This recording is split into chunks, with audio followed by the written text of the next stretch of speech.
I don't believe we're going to see anything like the upcoming Tyler Robinson case. I don't think we're going to see anything in terms of the complexity of it. And nothing really compares. The O.J. Simpson case was important only because of the subject matter. The case wasn't as complicated. This is complicated. A lot of moving parts, a lot of great stuff here. And Candace Owens has been superb. But it's a team. It's a team of things. What I want to do as former prosecutor, trial lawyers for 43 years. 43 years. I've seen these before. So I know a little bit about how the courtroom works and what may or may not sound fishy or weird, continuances, motions, pro forma, motions in limine, Brady material, exculpatory, all this kind of jazz. What it means, it doesn't matter. Candace has been asking the perfect questions, and I will tell you what matters, what doesn't, what's important and what's not, what's critical and what's not. But the most important thing that we can do is for all of us to understand what we are a part of. We are standing up for this thing called, what is it, class? Truth. Truth is what we're about. We do not have a vested interest in Tyler Robinson per se. We never knew who he was. He wasn't a part of this. He's been thrust at us. He's the guy. He's the guy that apparently somebody or some group wants you to believe was responsible for it. And so far, at this interstitial level, it doesn't make any sense. We're not buying it for a host of reasons. And we're going to go through this. But it's having all of the trappings and all of the accoutrement and all of the aspects of a case that stinks. And what's even more important is that TPUSA is freaking out.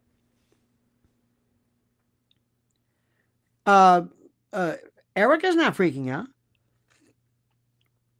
I mean, she's there. She's there. She's doing her thing. But she's not, how do I say this? She's not actively a part of any kind of cover-up. So she's not freaking out. Look at the people who are freaking out. They're going nuts. Candace picks up the phone. Did you do this? Why'd you pick up the SD cards? This Tyrell? Why'd you do this? Why are they even talking to her? I have no idea. There was an indication that she said today that apparently somebody had called up, I think, her husband, George, and they said, listen, they want to find out, do you have any screenshots or do you have any recordings of your FaceTime with so-and-so? Why? Who's asking? The FBI. So what she's doing is turn up the heat so that people can start to pay attention to it. This is the best thing possible. The worst thing you can do is to let a case seem as though nobody is watching it, that nobody cares about it. It's the worst thing that can happen. You don't want that. You don't want it. That's the part which is the most, you don't want that to happen. You don't want to allow a case to be just, put it aside or so complicated nobody can really understand it. You don't want that either. I don't think that's the case here.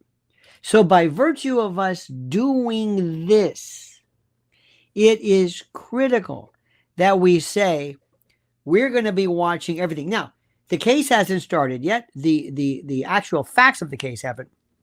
really been adduced. We think we know by virtue of pretrial motions, some initial preliminary hearing things. This preliminary hearing stuff is terrific because what preliminary hearing means is you want to be able to say, do you have enough evidence to even go forward? Whenever there's a case that has not been provided for by probable cause. For example, if you ever want to get rid of a pretrial preliminary hearing, just indict somebody.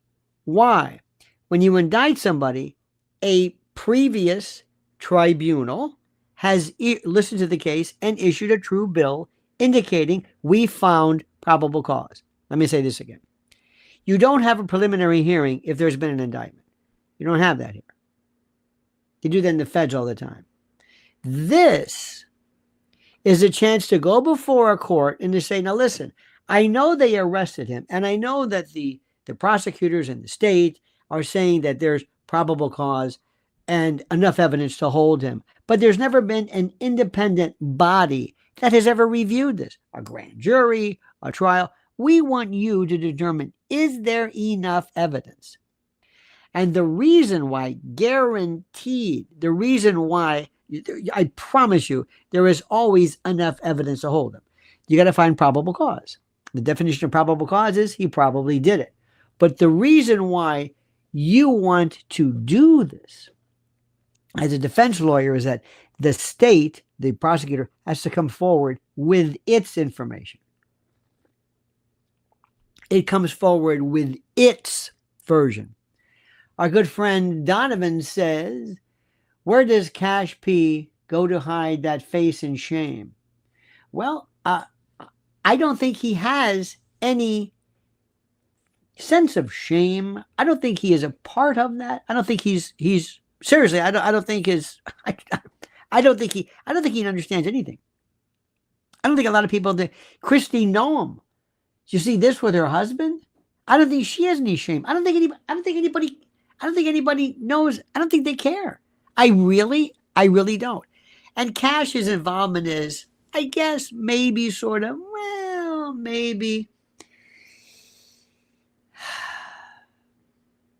Look, let's go through this. First, hats off to, this is so great. Hats off to Candace, because this is where we get into what my passion is. Not necessarily, look, I know that Erika is a lot of things. I know that. And I know that, and you know that. But I never thought Erika Kirk was a killer. Never. She's a lot of things, but I never felt right with it. Shouldn't Tyler be out of jail on bail? No way. No way. Murder one? No way. You could almost by statute guaranteed you never do that. Under the most. Now, if it was something else, maybe second, maybe manslaughter, but murder one, something that carries with theoretically, I don't know if they've waived or if they've completely taken off the table the potential. I don't think it's going to happen. But the potential for any kind of capital offense, no way. You don't get out. And that's fine. Let him sit there. But make sure that his safety, they better really be careful, because remember what I'm telling you. If something happens to him, all of their concerns are over with. All of their problems are over with. All of their worries are done. Finished. You understand what I'm saying? All of them are over with. All of them are done. All of them. So please be careful of this. But what we're having right now is so interesting. The people, because the Charlie Kirk assassination is collapsing. The bullet mismatch, tampered, and now we're talking about SD cards, TPUSA insiders exposed. Who are these people? Why are they freaked out? What's the purpose of this? What's the best thing we can do or say to support Candace at this point?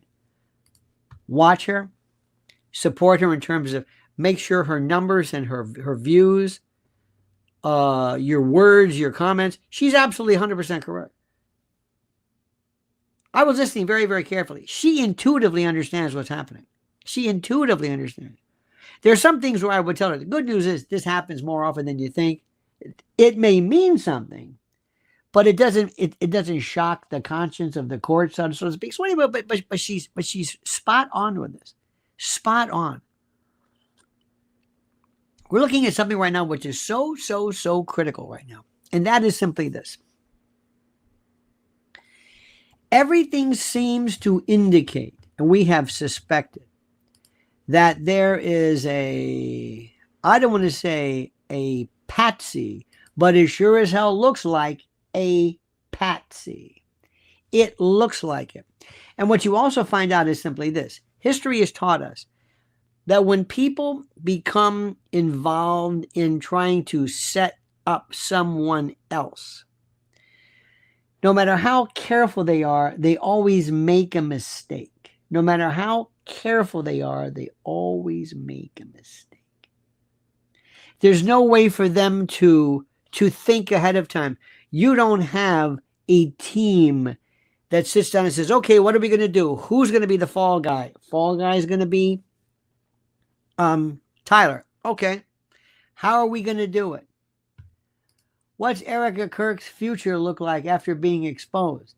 And again, being exposed for what?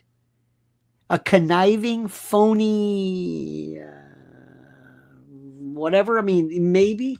I don't think she's been exposed anything in terms of this. Remember, I don't think there's anything. Look, if I thought there was a very serious look, she may be a lot of things. She may be a lot of things, and she may be opportunistic, and she may be horrible. But I do not think there was any evidence. I think it's a bit much to think that she was actively involved in the dispatch of her husband.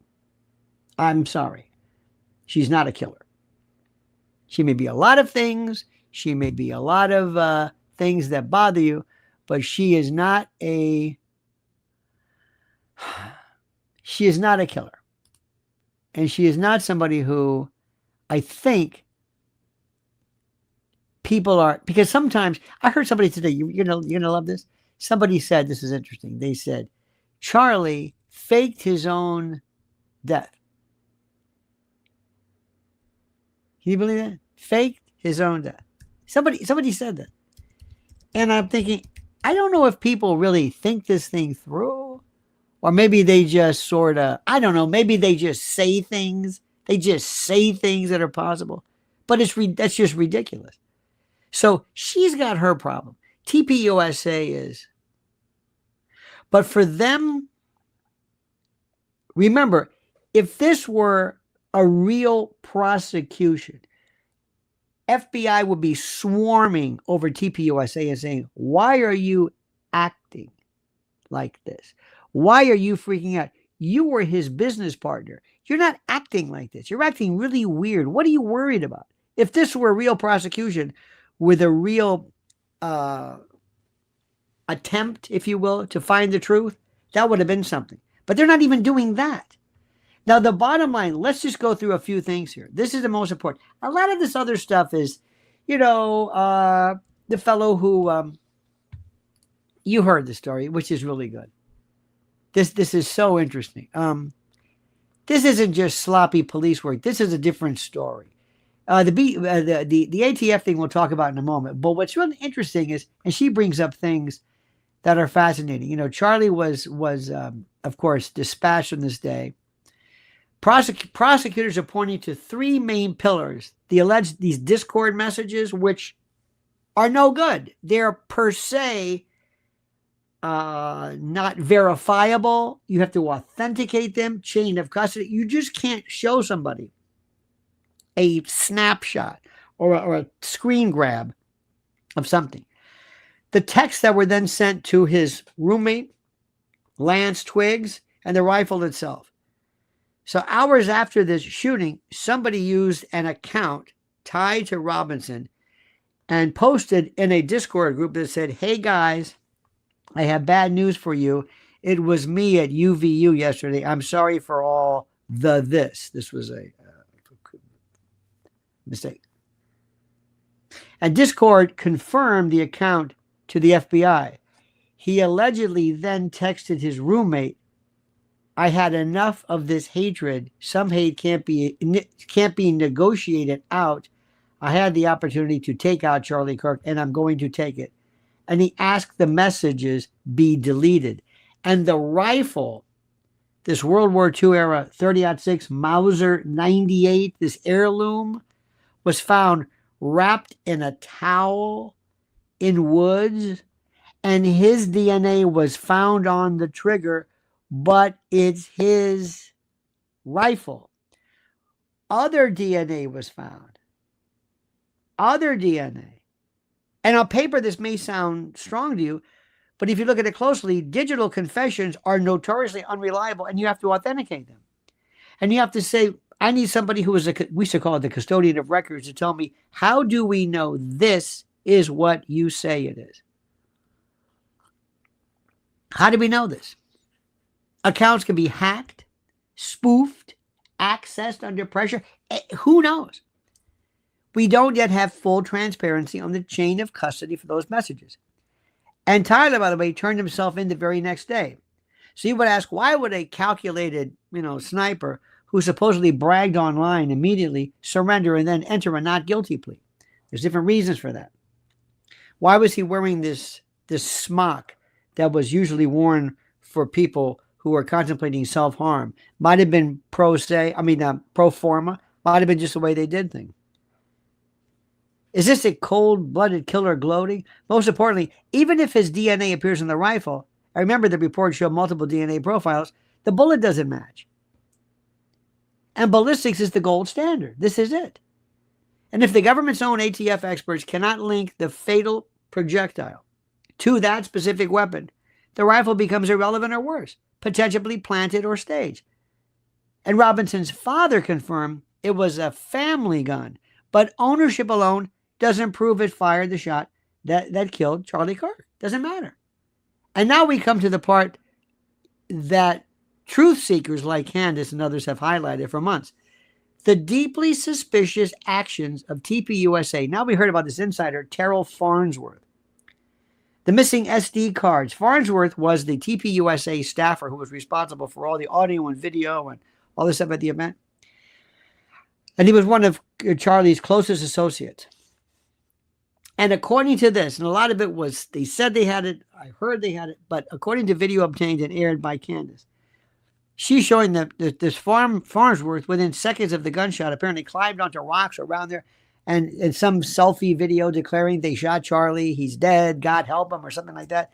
Not Charlie's been shot, but that, or a call for help, but he rather prematurely declared Charlie dead while emergency efforts were still underway. So they're saying. Now, what does that mean? Well, does that go to a jury? No. It's interesting. It's weird. Sometimes people freak out. But remember, just keep track of all the things that don't make any sense. And then within minutes, he breached the crime scene of area, and he's physically removing SD cards from the cameras that were positioned directly behind Charlie's speaking position. The very angles that would have been used by the authorities to capture the shooter's location. Any muzzle flash or trajectory or anything that can allow you to triangulate positioning and the possible additional suspects or staging. So what was TPUSA's explanation? They were simply securing the footage to prevent it from being stolen or something like that. And they were also afraid it was the one that said, I think it was similar to the one that was being referred to, that the reason why Jack Ruby said he was responsible for that of Lee Harvey Oswald. He said it was something to the effect of, I didn't want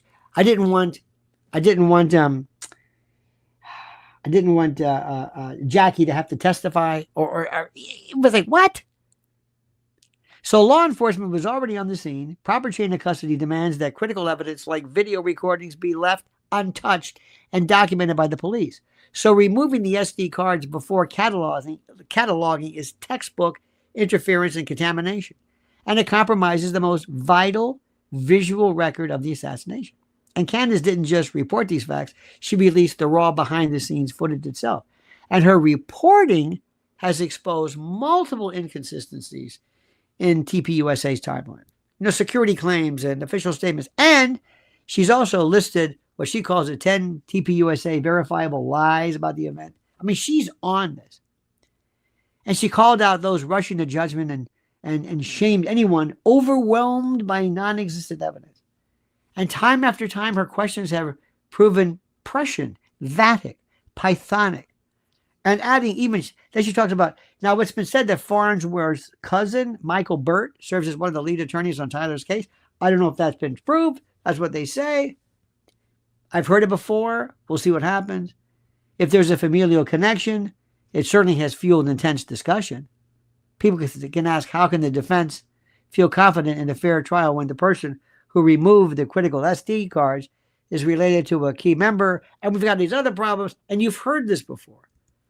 So there are so many red flags, not necessarily red flags that are responsible for ruining the case or providing non-guilt. This is the most interesting there is. Leslie Watson says, would you be allowed in the courtroom, and have you thought of going? I so depend on you to sort this out. Thanks, Lionel. You're required viewing. Thank you. Oh, I'd love to do that. I was in the courtroom during the OJ civil trial, and there's nothing like being there. Nothing like being there. How would they bring a foreign entity to trial? You got to show some entities involved. Utah is not going to do this. They're not equipped for this in the least. Katrina Gibson says, will Erika Kirk continue to be pushed as America's widow or pushed aside? Will she be seen as a damaged asset? How can she not be? Seriously. Nobody's going to announce, and by the way, thank you very, very much, Katrina. Nobody's going to say, oh, by the way, the following people have been removed from the list of people that we pay attention to. You. How can anybody, this may not sound like much to you, but when Drewski decides and he doesn't necessarily, again, this is more of a, I guess you'd call it a sort of a, for lack of a better word, this is a kind of a social barometer type of thing. But when he notices this, when he sees the fact that she's not of believability, you ask yourself, why would anybody not notice this? How could anybody not? So she's a part of this. Remember one thing. When something starts to stink, do you ever open up the refrigerator and say, there's something in there? I don't know what it is. I don't know where it's coming from. Might be a little bit of this. Might be a little bit of that. But I got to get rid of it. That's what we have here. TPUSA stinks. Erika Kirk stinks. Not in terms of criminal complicity, but just in terms of who she is. Because she's not to be believed. That she just, everything she said, again, not to be believed, not that she had anything to do with it, but that her reaction, you don't believe it to be real. You think she's doing this as an excessive, what am I trying to say? As this excessive, over the top, whatever you want to call it.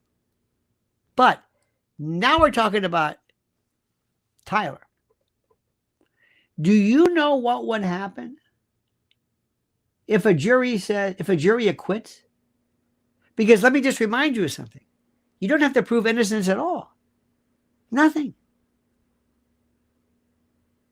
They said to you, ladies and gentlemen of the jury, I mean, unless they just withdraw the rifle completely, they said to you, this is the murder weapon. This is the one. And he was on the phone with Lance Twiggs to go get the rifle that he used, and the rifle that was the instrument of death, and the rifle that belonged to him and his grandfather, and the Mauser, And this, the rifle. Oh, by the way, forget the rifle. Why? Well, the bullets don't match. Or there's no evidence of any kind of corroborate or any kind of connection. Don't worry about it. How will Candace's evidence even get into the courtroom at all? Oh, simply this. If somewhere during the defense, if Tyler's lawyers bring her up, if they're trying to show that, I'll give you an example. One of the things which is important always to say is, why didn't you look elsewhere? Why didn't you look elsewhere? When somebody called you up and said, no, I saw somebody else there, or it was another person, sometimes the police won't even listen to them. A judge theoretically could say, okay, for the purposes of this, to show how the police didn't do enough or didn't care enough. And by the way, get to that sheriff. Why did he step down? What's that about? You're going to step down during the biggest case of your life. Either you stepped down because you wanted to or you were forced out. One of the two. But if somebody were to testify, you would have to say, put her on the witness list, and they say, why are you calling Candace Owens? Now remember, whenever you take the stand, every witness puts their credibility into question. And they can go after her and bring up God knows what in terms of everything she might have said about whatever. Israel, or isn't it true, Ms. Owens, that you've got a $100 million libel case? Because, I mean, okay. Listen, that may backfire. People might say, oh, I love that. So she's got to understand if she were to take the stand. But it could be done if the judge allowed it, to show that, Ms. Owens, did you ever contact the feds? Yes. Did you contact TPUSA? Yes. Did you tell them that you had this information? Did you call the police? What did they tell you? You know what that's like? To show that, I mean, it's always relevant when the police never, ever showed up, never asked a question. What if they never dusted for prints, which they did, but let's say they didn't? See, you can show up, you can show that they were negligent by not doing something. You could theoretically show that they were negligent by not using Candace as this person. See, let me explain to you. It's very, very simple. Johnny Cochran said, and we keep saying it, if the glove doesn't fit, you've got to acquit. That was it. Is that true? No. Did I ever tell you this story? I knew Johnny Cochran. He was the nicest man you have ever met in your life. I mean to tell you, he was the greatest. The sweetest man, great lawyer, doing his job, and he knew exactly what was going on. I mean, he's not stupid. But he just did his job. He was very, very good. So one time I had him on the air, and on WABC then, and it was very good, I think, because what I did was I had him on, and before he was, how do I say this? Before we had him, before we had him on the air, like 15 seconds, 30 seconds, right before, as I was going to go to him, I hear the time the board operator was saying, 30 seconds, 15 seconds. Johnny, that phrase you use, if the glove doesn't fit, you've got to acquit. He goes, of course. 10 seconds. He said, you know what I would have said? What? I said, if you acquit, you're full of shit. We're back on the air with Johnny Cochran, and he was just because I caught him off guard. That's what they do. You don't even know if the gun was fired. They don't even know. Did anybody ever check to see whether? Did they say to Mr. Robinson, may we do the GSR, the galvanic skin response, GSR, whatever, or they used to call it nitrazine and paraffin rather. Can you see? Is there any Any powder residue? Could you bring? Do you happen to have the clothes you were wearing yet the day before? Yeah. And if they said, "My God, it's loaded with gunpowder here," and because remember he's shooting like that, nothing, as far as we know, nothing. Don't you imagine putting that lead detective? Don't you know that that's the first thing you would want to know? Yeah. It seems to me, detective, if I didn't know better, and I must be wrong, that you didn't want to find out something that you already knew the answer to. And then during the defense, you bring up all of these expert witnesses who teach police sciences. We have something in New York called the John Jay School of Criminal Justice. It's like one of the premier law enforcement. It's part of CUNY, City University of New York, but it's famous. Get somebody who's been retired FBI, retired NYPD, who keep showing they were negligent. They didn't do this. They didn't do that. They didn't preserve this. You can make this is my goal. I want that jury to be so sick of this case and to hate everything about it. Forget Charlie Kirk, forget Tyler Robinson. Just so sick of the incompetence that they say, give us the verdict right now. I want to show these people.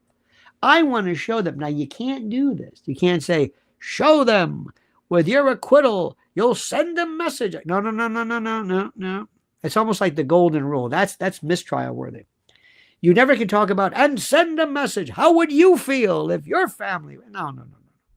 You got to only talk about the evidence. But if you think incompetent, why didn't you immediately say nobody move? Boise Jet Guy says, how in the world is Candace going to end her show saying Charlie went to UVU Hospital before being transferred to Timpanogos Regional? I don't know.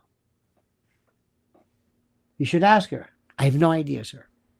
I would always defer. Whatever she did, I'm sure she has a good reason for it, but thank you. Remember, does that make any difference? I can show you things that are so weird. You want to bring up Fort Huachuca? No. You want to bring up the tarmac hug? No. It's nothing to do with this. It's irrelevant. Remember, there's relevance and the materiality, and the two have nothing to do with each other. Relevance is defined in the code, in the evidence code, as evidence which has the tendency in logic to prove or disprove a material issue in fact. So material is subsumed into that, and material means it has a bearing on the case. That's it. So all this stuff, isn't it true they didn't go to this hospital, went to this hospital? Well, no difference to me. But what are you getting at? What's your point? I don't know. I'm just showing some stuff. Isn't it true that Laurie's mother had 57 LLCs? What? Laurie found Erika's mother found nothing to do with it. Erika's not even keep her out of it. Don't let her get up there and pull this new routine and maybe fool these people. Who knows? Maybe they haven't seen her act. I don't know. They might say, you know what? I can't find this guy not guilty. This woman's, and she's gone on and basically told everybody, oh yes, I know he does it. I've seen the autopsy report. Really? What have you seen? Because we're looking for it. Did you see pictures? Did you see how they say how the bullet went in and then went down up to C6 and then disintegrated? What? What are you talking about? Let me get some forensic pathologists. Let me get some great expert testimony. People who were in war, people who were, themselves. Oh my God, good luck with that one. Donovan says the incompetence of the investigation has compromised the entire trial. People need to be fired, resign, face St. Peter. Well, to be fair, and we always want to be fair, we don't know what the evidence was. We don't know yet what the evidence was, what they have pulled together. We think we know. We have an idea of what we know. We've seen it through the eyes of the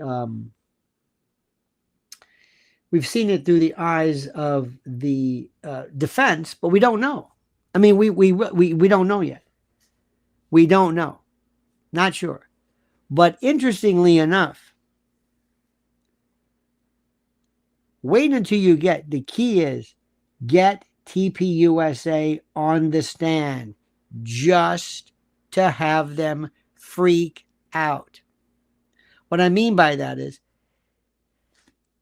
get these folks on the stand. Talk about SD cards and talk about this. Talk about these folks.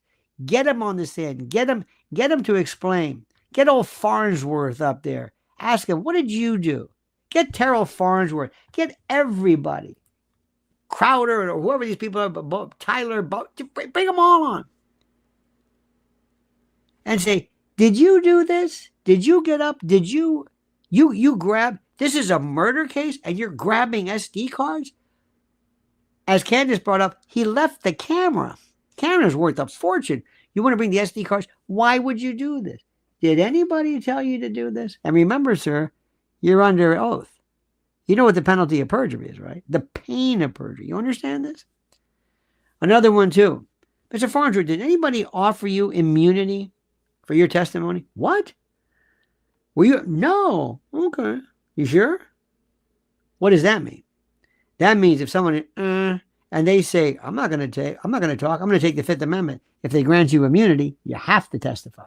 You can't get around, you can't get away from it. So that's interesting. So you were granted it. I'm not saying it happened, but you act like he's Sammy the Bull. Were you ever granted, or did they ever offer to waive prosecution? For what? Tampering with a crime scene? You involved yourself. You were in a crime scene. Mr. Farnsworth, let's assume there's a shooting and you ran up and went and grabbed the decedent's wallet and took out his license and then put it back in and took it. You can't do that, can you? No. So why are you taking this SD disc? What was your motivation? Why did you do this? And then you start, remember, the jury is hearing, it's like, what the hell is going on here? This case stinks.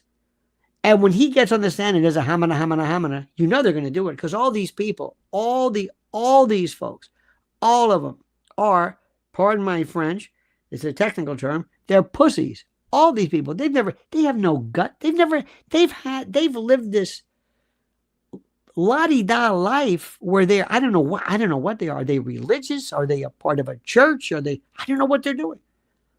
Get them on the stand and ask them, what are you doing? Boise Jet Guy says, logic puzzle, if there's only a bullet fragment and there's no exit wound, is it really a bullet fragment?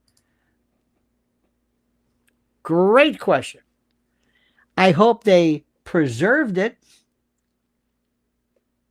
I hope they have all of the information, all of the pictures, all of the data, all of the bone fragments. I'm going to bring in my team, and I'm going to bring in forensic pathologists. I'm going to bring like a Baden in, maybe not him per se, because he's getting up there, but other people. And they can sit there and say, Dr. Jones, yes. How many years have you been a forensic pathologist? I've been a forensic pathologist for 35 years. Do you hold any advanced degrees? Yes, I do. Do you have any teaching credentials? Yes, I'm a clinical professor. Blah, blah, blah, blah, blah, blah, blah. Have you ever had the chance to testify? The opportunity? Yes, I have. How many times have you testified? On behalf of either the state or the defense? 100 times. Have you ever been qualified or certified as an expert? Yes, I have. Could you charge them with tampering evidence? Maybe, but the only people who could do that would be the police, and they're not going to tamper, or they're not going to charge their witness with breaking the law. You know what I mean? That will eliminate whatever worth they had as a witness, and then they got to grant them immunity because they're not going to testify. So yeah, they could, but they're not going to. Dr. Jones, it has been presented to you the following, that this bullet, this 30-06 round, entered here, immediately hit the C2 vertebrae, and went and careened downward, 2, 3, 4, where it exploded and fragmented into shards and pieces. And are you aware of that, sir? Are you aware of that? No, I'm not. Have you ever seen this before? No. What happens are you familiar with the effects of a 30-06 round on a bone the size of, in fact, I have something here, my doctor. If you don't mind, this has been marked as Defense Exhibit number 1 for identification and inspection and possible objection. What is this? This would be a facsimile of a C2 vertebra. Is this a true and accurate depiction of this? Yes, that's authentication. Good. What would happen, in your opinion, if a 30-06 round hit this? In your opinion, based upon your opinion, and based upon your experience, what would happen? And the doctor, whatever, the professor could say, the witness, well, aside from the head being vaporized, that piece of vertebra would have been also turned into powder. Could it have been so strong that it caused a redirection of the bullet below? Is that possible? Well, it's possible, but would you put any money on that? Well, no. So where's the bullet? I don't know. If you had to surmise, if you had to come up with an explanation, Dr. Jones, that would be consistent, a hypothetical, an alternative theory, that would be consistent with this, what would that be? What? I don't know. Is it possible, sir, that, and do you think, doctor, based upon a reasonable degree of medical certainty and your experience and your knowledge with ballistics and momentum and the force of this, what would have been the chances of this round not exiting the body? What would have been that chance? Good, sir. Next to nothing. Have you ever seen this? No. Have you ever seen a 30-06 round hit a little, almost like a soup bone? Like, have you ever seen like oxtails? Hit it and drive it out. It's so hard because of Charlie's good diet and his good health. It was so like granite, like titanium. It deflected the bullet down, where on its way down, it just atomized. No. What is this consistent with, in your opinion? And also, doctor, when you see something like this, when you see a wound where the spurt was obvious, is that normally consistent with entrance wounds, exit wounds, or both? He could say both, maybe yes. Okay. Now I turn to the jury, and the jury says, I don't even believe this. Not only do they not have the bullet, not only do they not know, not only does this heirloom, this gun that has his DNA on it, which we don't even know if it even was shot by anybody. Not only that, the story of any round hitting it is preposterous. I don't know what to believe. Paisley Park, welcome. You see where we're going with this? They don't say, what is this? This case stinks. And I would just say, ladies and gentlemen of the jury, what do you believe? Forget what they proved. Do you believe any of this? What do you believe happened? I believe, unfortunately, that Charlie Kirk is dead. That is immutable. And that's why we're here. Believe me, if there was any evidence that he wasn't, or that he, quote, faked his own death, that would be the first part of a motion to dismiss, because the jury instructions say that you must find, number one, that the victim is dead.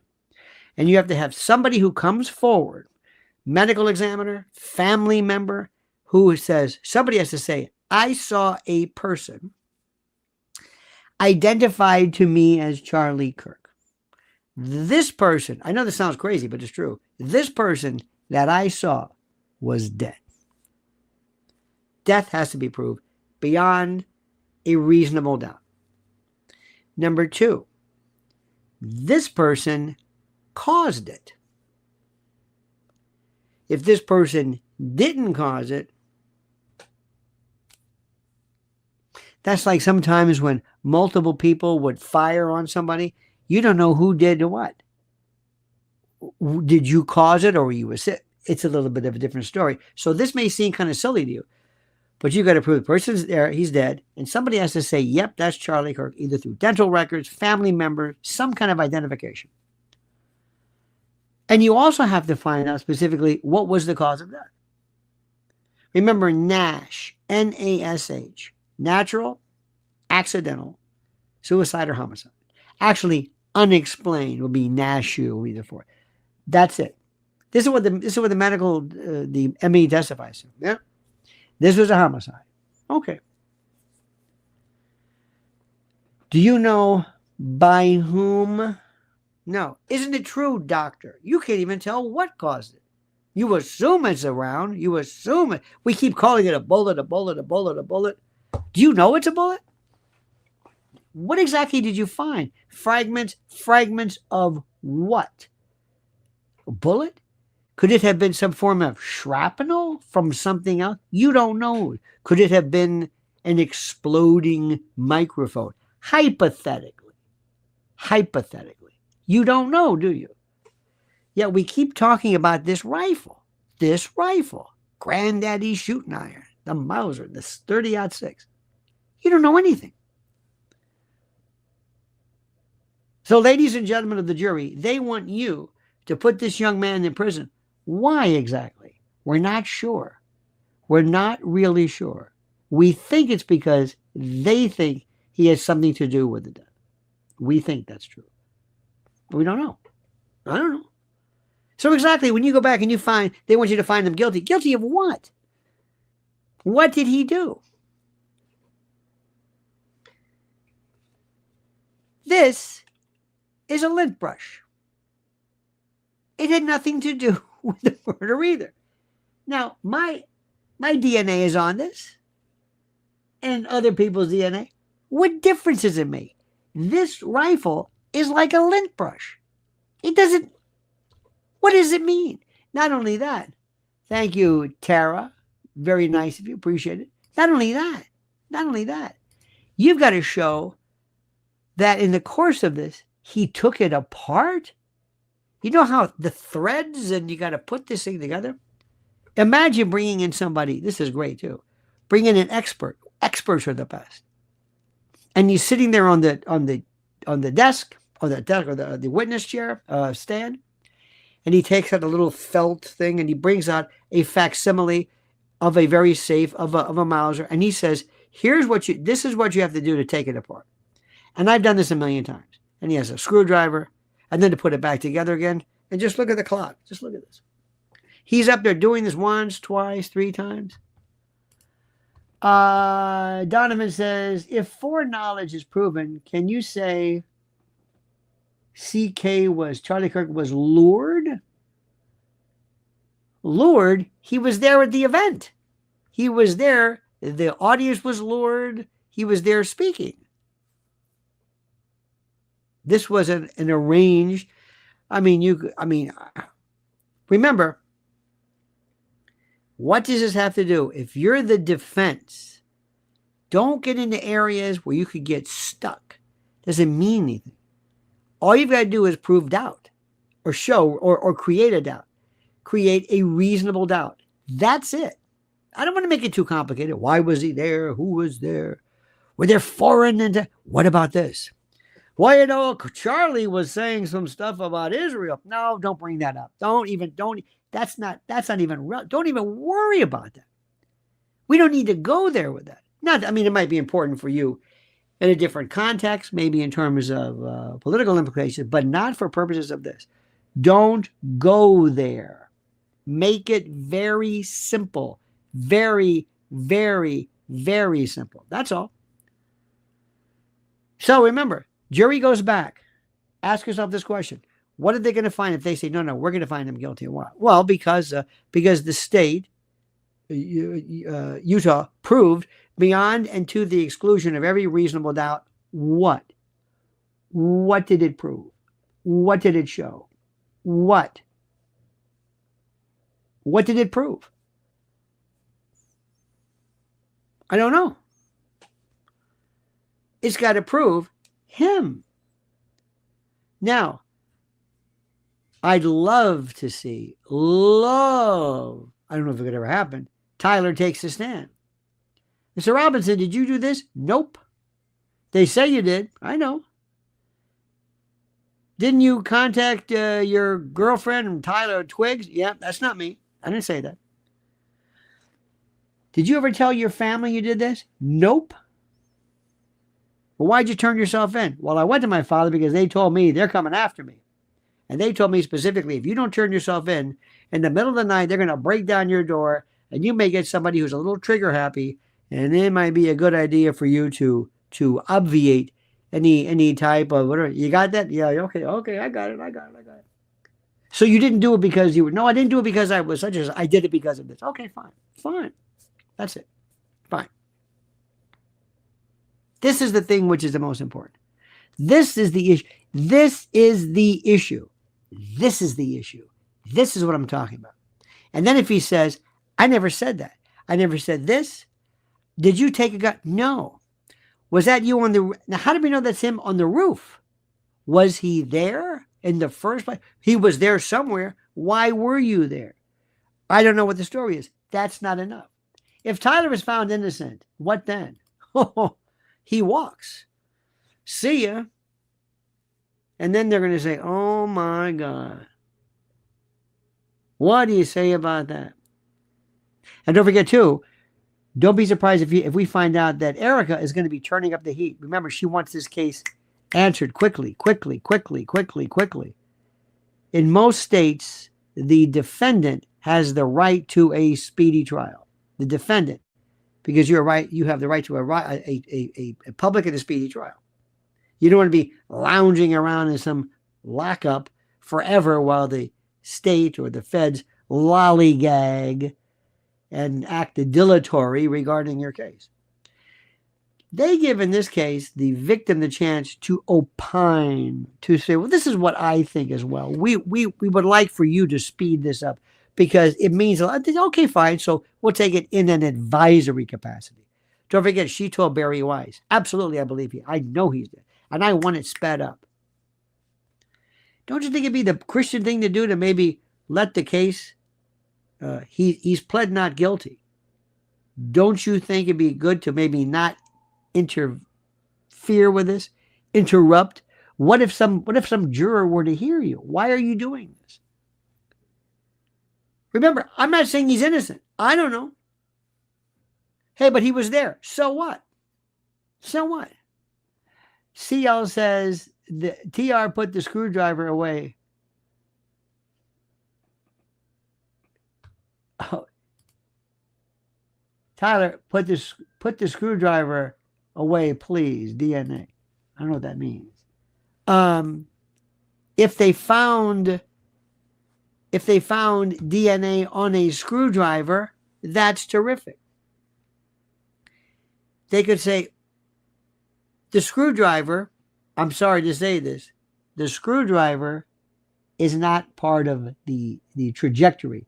Nobody was ever, they how to put it this way, nobody's ever been killed by a screwdriver. I mean, other than you use as an implement. So whatever they find, DNA on it, fine. I want I want a witness to show you, this is what happens when you break down a gun. This is what it looks like. You're like this. It's next to impossible. Imagine doing this. He did this there. Well, then broke it down to go up, broke it down, put it back together again, and left it. And the dogs, the best trained dogs that can ferret out and sniff out bombs and nanoparticulate, couldn't find the gun. It missed it. And again, what this does is the jury just sits back and says, I don't know what to believe. I mean, I just, and that's a reaction you want. Screw it. Not guilty. I'm tired of this. This is ridiculous. None of this makes any sense. What am I doing here? So he never confessed, assuming. Now, somebody could say, oh, yes, he did. I've got him right here. Here he is on film. Okay. Maybe there's something that they know we don't know. Let's always never assume we know everything. But if it's like this, he didn't confess, never told his parents, nobody knows about this, what's happening? Oh, yes, it was Colonel Mustard from the observatory. Yes, in the parlor with the candlestick. If a jury just sits here and hears nothing, over and over again, and you say, what is the most important, what is the most critical piece of evidence? CL says, here's a towel for a shower. Tyler Robinson, here's a towel for a shower. Okay. Thank you. Perhaps I might not be as smart as people to understand either the significance of the quip or the relevance of that particular statement. But I thank you. So this just got started. And they dumped how many pages and thousands of terabytes of, come on. But ChatGPT can help tremendously with that. AI can help tremendously with that. To go through all this kind of stuff. Let me tell you something. All of this can be corrected. We may have it all wrong. Ladies and gentlemen, we may have it all wrong. Every bit of it may be wrong. It may be just stupid and a waste of time. We may just, but I don't think so. And I want to find out, why are these TPUSA people so upset and so nervous and so freaked out about this case? Why? What is it? What is it about it? How does this work? It's the most, I mean, seriously, how does this work? It blows my mind. How does this work? It's the most incredible thing I've ever seen in my life. And Candace has been spot on. Spot on. CL says, the prosecution says the gun wrapped in a towel. Yes, the gun was wrapped in a towel. And why would he want his beloved to go look for the gun in the towel and do what with it? Bring it home? Enter an area that's one of the most watched and surveilled crime scenes with drones and everything else? Are you kidding me? Are you kidding me? Nah. Why? And he took it apart? I just don't, I mean, this, see, we don't know enough about this yet, but it just got started. Now remember, Candace is doing a tremendous job. I think more surgically in terms of the defense. A lot of the stuff which I think is great for purposes of watching her and learning about these sniveling, slimy, reptilian prevaricators, and I got that. But that may have absolutely nothing to do, nothing with the case at hand. That's the most important point. That's the thing I want to tell you. So it's going to get good. It's going to get so good. Just remember, nobody has to prove innocence. All they have to do is to prove a reasonable doubt about something that is significant. Not a reasonable doubt about something irrelevant, but a reasonable doubt as to something that they had to prove. What evidence do you have that Tyler Robinson killed anybody? What? Chickadee's a new member. Thank you so much. Thank you. What evidence do they have? A gun? Screwdriver? Does the gun work? Bullet didn't work. Yeah, but there's, thank you so much. But there's DNA on it. So what? It's his. What is the evidence? If they found a perfectly kept round, spiraling, the ballistics came from that gun. That gun is the gun that he had. That was his grandfather's gun, etc., etc., etc. Kathy Figueroa says, everyone who is awake knows this is a shame trial. Deep state players at work here. In time, the truth will reveal itself. Mark my words. Well, I thank you. The truth may be the non-guilt of these people. The truth may be the non-guilt. That's the part which is important. That's the critical part. That's what I wanted to say.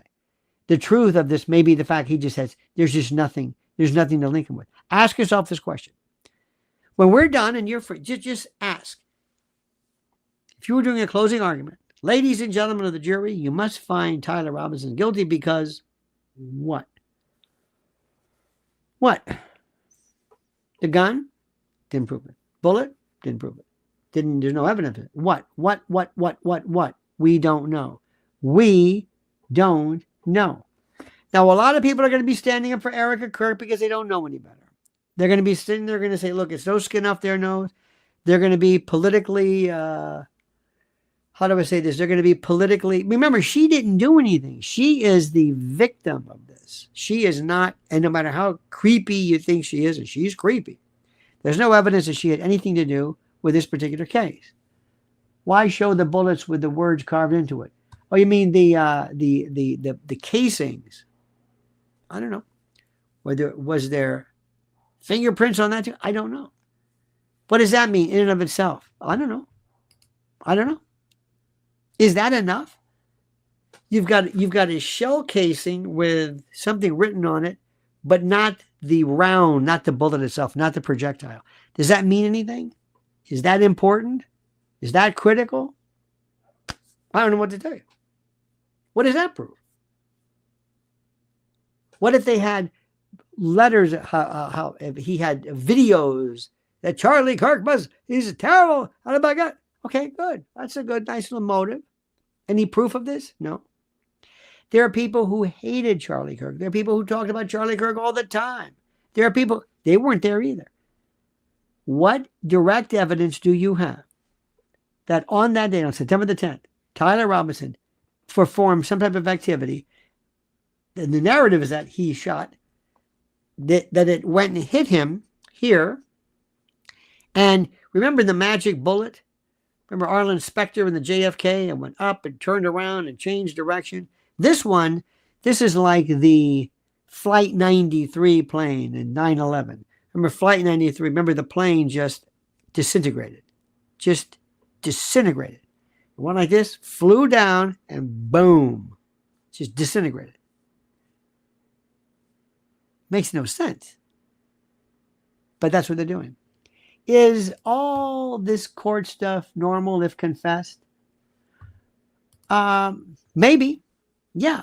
Because first of all, he is going to say, most probably, he did not confess. There were these two, I told you, the Billy and there's two young ladies, Billy and Brandy or something. Anyway, they were in a courtroom, and other people are saying, and Candace has interviewed others that said there was no confession. But let's say there was. There are people who will challenge the confession. A confession has to be willingly, knowingly, and intelligently made. Was it made to a relative, a friend? What was said exactly? Can you authenticate it? And they always say, notwithstanding. Let me remind you something. When there was the Lindbergh kidnapping in 30, whatever it was, in New Jersey, more people called the police. Don't forget, Norman Schwarzkopf's father was the chief of police. More people called the police then and admitted to this.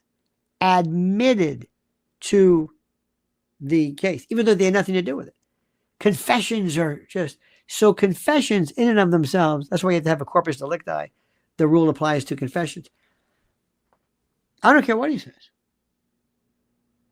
So I'm going to say, great. Ladies and gentlemen, he's crazy. He confessed to something that you can't even prove. What does he know? Okay, let's assume he did. Let's see what he would have had to go through in order to pull off what he's confessing to. That's the point. That's the point. Now, people are going to say, but there's a lot of proof. Tell me. Tell me. People are going to say this. Who was it? Jonathan Turley said, I think somebody said, that if you lost the gun or the rifle completely, there's so much overwhelming evidence, you might as well just forget it. What is it? What's the overwhelming evidence? Confession. He's going to say he didn't do it. Family's going to say he didn't do it.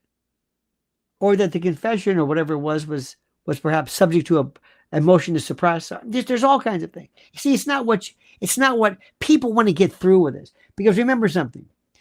People don't really care about Tyler. They don't really care about Charlie. They really don't care. They just hate you and Candace for being contrarians, for being conspiracy theorists, for always raising your ugly head and at the last minute saying, this isn't what happened. You don't know what you're doing. You're a fool. You're a rube. You've been duped by the deep state, the police, and they hate you for that. I know what I'm talking about. I've seen this my entire life. And I don't know why they are like this, but they just are. It's one of those things. They hate you. They're saying, don't you understand? Stop doing this. There's evidence. Convict him and let's move on. What do you care? I don't care, but I don't like you. And I don't like you when you keep coming up. You and that Candace. Oh, you're so smart. Oh,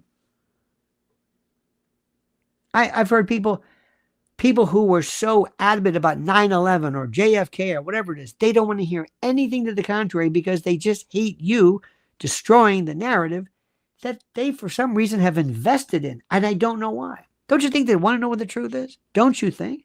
I do. But they don't.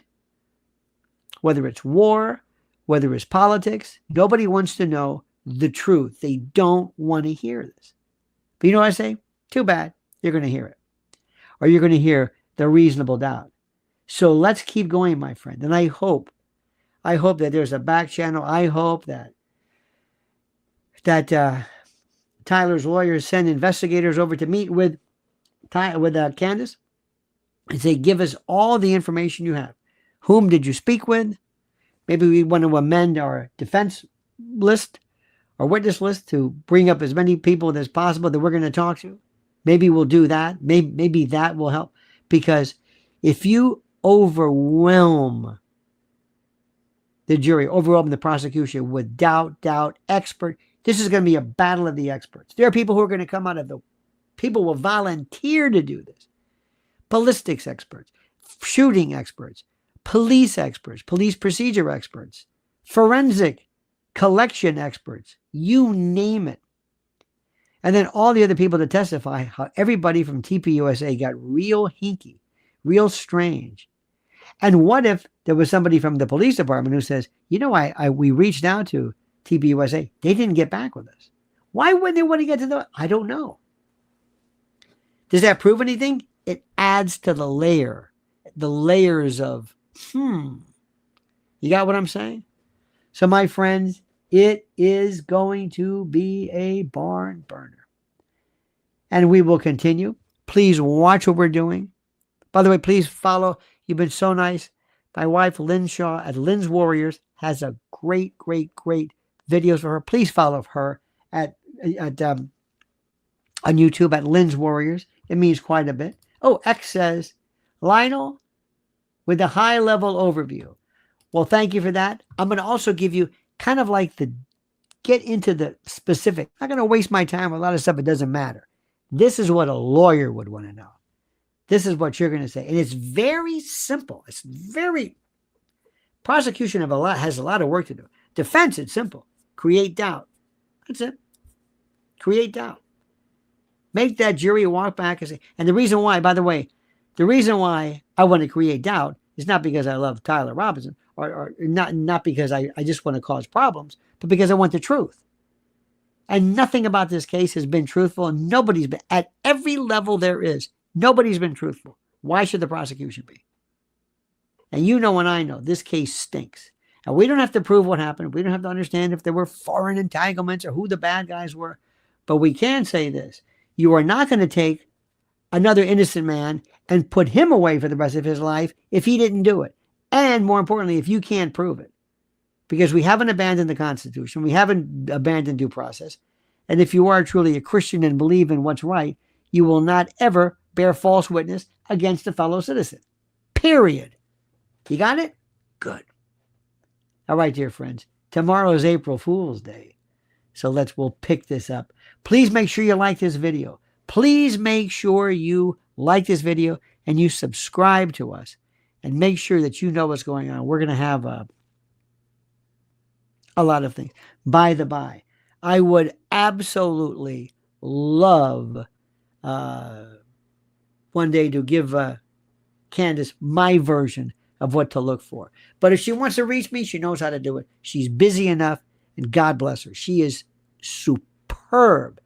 She's the most powerful person on digital information today. Period. Period. Most powerful. Somebody might get more views. You know, there's some, have you seen some of these Indian stations? They have 20 million, 30 million people. That's incredible. I said, who he goes? Marnie says, I wish each of us had a loyal and true friend like Candace. Absolutely.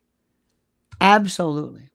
And somebody who, by the way, is indefatigable and somebody who becomes more and more determined to find the truth whenever she's challenged.